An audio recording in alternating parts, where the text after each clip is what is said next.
The National Weather Service in Paducah has issued a severe thunderstorm warning for northeastern Williamson County, Illinois, southeastern Franklin County, and south central Illinois until 8 p.m. At 7:21 p.m., a severe thunderstorm was located near West Frankfort, moving southeast at 30 miles per hour.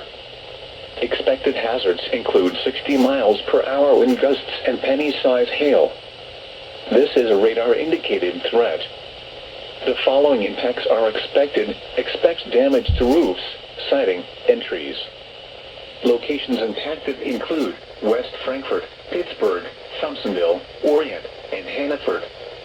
This includes Interstate 57 in Illinois between mile marker 62 and 68.